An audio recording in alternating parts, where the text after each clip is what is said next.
வணக்கம் நேயர்களே.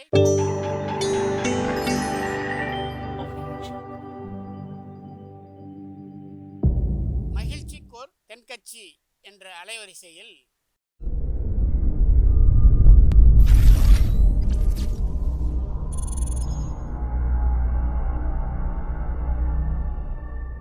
சிரிப்போம், சிந்திப்போம், செயல்படுவோம் என்ற தொடர் நிகழ்ச்சி தினமும் காலை 8 மணிக்கு யூடியூப் அலைவரிசையில் ஒளிபரப்பாகும் என்பதை மகிழ்ச்சியோடு தெரிவித்துக் கொள்கிறோம். வளமான மரங்கள் நிறைந்த ஒரு காடு. அங்கே ஒரு நரி இருந்தது.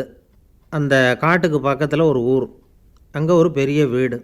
அந்த வீட்டில் ஒரு பூனையை வளர்த்தாங்க. அந்த பூனை அடிக்கடி இந்த காட்டுக்கு வர்றது உண்டு. அங்கே இருந்த நரிக்கிட்ட கொஞ்சம் நேரம் பேசிக்கிட்டு இருக்கோம். அதுக்கப்புறம் பொழுது சாய்ஞ்சதும் வீட்டுக்கு போயிடும்.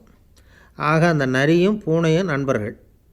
ஒரு நாள் நரி அந்த பூனைக்கிட்ட சொல்லித்தான், நண்பா, நானும் இன்றைக்கி உன் கூட வர்றேனே, உன் கூட வந்து உங்கள் வீட்டில் ஒரு நாள் தங்கி இருந்துட்டு வரலாம்னு பார்க்குறேன் அப்படின்னு தான்.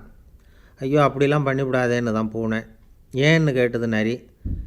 நீ எங்கள் வீட்டுக்கு வந்தால் அங்கே இருக்கிற எங்கள் வீட்டுக்காரங்க உன்னை அடித்து விரட்டி விடுவாங்க, அதனால் வேணாம் அப்படின்னு தான். இதை கேட்டதும் நரி சொல்லித்தான், இதை பாரு, மனிதர்களுக்கு 2 கால் தான், ஆனால் நமக்கு அப்படி இல்லை, நமக்கெல்லாம் 4 கால் இருக்குது. 4 கால் உள்ள நாம் 2 கால் உள்ள மனிதர்களுக்கு பயப்படலாமா? அவங்க 2 கால் வச்சுருக்கிறவங்க துரத்துனா அதை விட வேகமாக நம்மளால் ஓட முடியாதா? அதனால் நாம் அப்படி பயப்படலாமா? அதுவும் இல்லாமல் அவங்க இந்த நேரம்லாம் தூங்கி இருப்பாங்க, நாம் போகிறது அவங்களுக்கு தெரியாது. அதனால் தைரியமாக என்னை கூட்டிகிட்டு போ, பயப்படாத அப்படின்னு தான். பூனை எவ்வளோ சொல்லி பார்த்துருக்கு, நரி கேட்கலை. சரி, வேறு வழி இல்லை அப்படின்னு சொல்லி மெதுவாக மாடிப்படி ஏறி மொட்டை மாடிக்கு போச்சான். அங்கே போய் சேர்ந்ததும் பூனைக்கு ரொம்ப சந்தோஷம். யாருக்கும் தெரியாமல் வந்து சேர்ந்துட்டோம் அப்படின்னு. அதனால் உற்சாகமாக மியாவ் மியாவுன்னு கத்த ஆரம்பிச்சுட்டுது. நரி பார்த்தது, நாம் மட்டும் ஏன் சும்மா இருக்கணும், அதுவும் கத்த ஆரம்பிச்சுட்டுது. நரி ஊழையிடுறத கேட்டதும் மக்கள்லாம் வீழ்ச்சிக்கிட்டாங்க. எல்லாருக்கும் தூக்கம் கலைஞ்சி போச்சு. அவங்கவுங்க ஒரு தடி கம்போடு ஓடி வர ஆரம்பித்தாங்க. ஏதோ நரி ஊருக்குள்ளே பூந்துட்டுதுரா அப்படின்னு சொல்லி. அந்த நரி மாட்டிக்கிட்டுது. போட்டு சாத்துன்னு சாத்திவிட்டாங்க. அடி வாங்கின நரி மெதுவாக தப்பிச்சு பொழைச்சி காட்டுக்கு ஓடி போய் சேர்ந்தது. உடம்பு பூரா காயம். காட்டில் இருந்த மற்ற நரிகள்லாம் ஓடி வந்து சுற்றி நின்றுட்டு கேள்வி கேட்க ஆரம்பிச்சுதான். கூடாத நட்பு கூடவா சொன்னோம் அப்படின்னு தான். உடனே இது ஏன் கூடினா என்ன அப்படின்னு தான். கூடங்கள் மாடங்கள் ஏறவா சொன்னோம் அப்படின்னு மற்ற நரிகள்லாம் கேட்டு தான். ஏன் ஏறினால் என்ன அப்படின்னு தான் இது. உடனே மற்ற நரிகள், இதை பாரு, கூடாத கூட்டு கூடக்கூடாது, கூடுனது போதாதுன்னு கூடங்கள் மாடங்கள் வேறு ஏறி இருக்கிற, அதோடு விடாமல் பாட்டுகள் வேறு பாடியிருக்கிற, நாங்கள் வந்து நாதங்கள் கீதங்கள் பாடவா சொன்னோம் அப்படின்னு கேட்டாங்களாம்.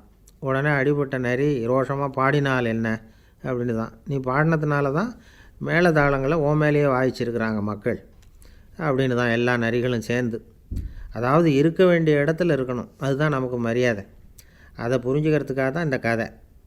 இது அழகாக ஒரு நாட்டுப்புற பாடலில் சொல்லியிருக்கிறாங்க நம்ம முன்னோர்கள். அந்த பாட்டு என்ன தெரியுமா? கூடாதவங்களிடம் கூடவா சொன்னோம், கூடினால் என்ன, கூடங்கள் மாடங்கள் ஏறவா சொன்னோம், ஏறினால் என்ன, நாதங்கள் கீதங்கள் பாடவா சொன்னோம், பாடினால் என்ன, பாடினதினாலே தாளங்கள் மேளங்கள் தக்க திம்மென விழுந்தனவே அப்படிங்கிறது அந்த பாட்டு. அதனால் இந்த உலகத்தில் நாம் எதை செஞ்சாலும் யோசித்து செய்யணும், அதுதான் முக்கியம். ஒருத்தருக்கு நீச்சல் குளத்தில் குதித்து விளையாடணும்னு ஆசை. உடனே ஒரு நீச்சல் குளத்தை தேடி போனார்.